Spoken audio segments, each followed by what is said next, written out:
I'm Dr. Phiona Stanley. I'm a researcher at UNSW in Sydney, and my work is around TESOL, English language teaching, and I'm particularly interested in language schools because that's the sector that I came from, that I belong in, that I feel some kind of affinity for.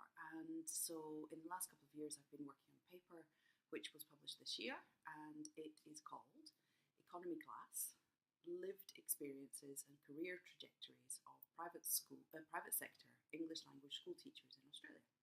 And the link will go here.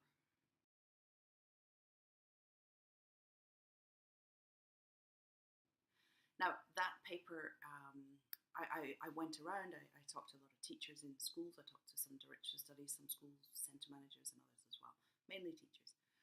They talked a lot about motivations. They're very interested in working with a range of students from all over the place. They like working in a multicultural, multilingual setting with their colleagues who've mostly travelled.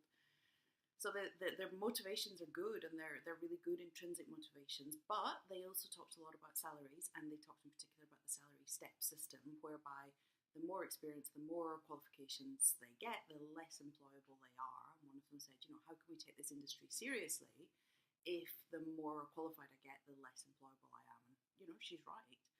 I think the step system is well-intentioned, but I think it's ultimately a real problem with what we're trying to do. The teachers talked a lot about other expectations on them, the idea of going the extra mile. So there's the pastoral care of their students, who are mostly young people far from home, and so the teachers are expected to do much more than the classroom teaching job. They're also expected to provide a staff room support for other teachers, especially with lots of new teachers coming through. They do PD, which is often unpaid in the schools, and lots of meetings and other things. Sometimes some schools pay them, some schools don't.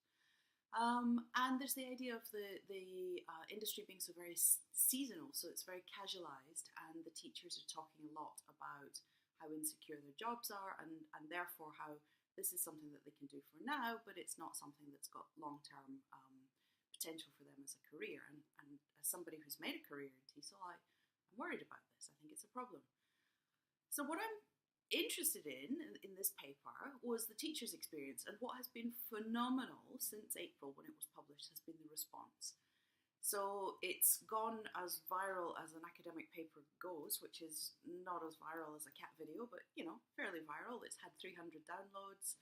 I hear from people in the industry, it's passed around staff rooms, it's doing the rounds on email. It's definitely being talked about on the AusELT hashtag. I've received a bunch of emails from teachers responding to it, mostly saying, wow, thank you, somebody's actually speaking up for this stuff now. A few of them saying, great, what do we do about this? And that is the question that I'll be bringing to Hobart, is what do we do? I've spoken to the teachers. I'm interested now in asking you, managers, directors of studies, people working in marketing, people working with agents, what can we do? And how does this affect quality? Because the teachers are the front line in this industry. And if teacher morale is suffering, if teachers are staying in the industry for a year or two or less, and then going elsewhere, what's happening to the industry as a result? Not just in terms of the classrooms and the teachers, but what happens to the way the industry is perceived in Australia. So we talk a lot of good talk about, this is a $20 billion industry, and it absolutely is. But how is that industry regarded? Well, teachers are a big part of that, so we need to have this conversation about teachers and their experiences in the industry. So my session in Hobart aims to understand your experiences of the issues that the teachers are talking about now. I want to use this paper to help the industry move forward. I don't want to just say, oh, it's really hard, it's really doom and gloom, let's move on. Because that doesn't help anybody. There's no point in this paper sitting on a shelf and that's the end of it. It's got to do something. And this is what I want to do in Hobart now, is say, great, these issues have been raised, people are talking about them, teachers mainly are talking about them. What do we do as an industry? So I hope to see you in Hobart.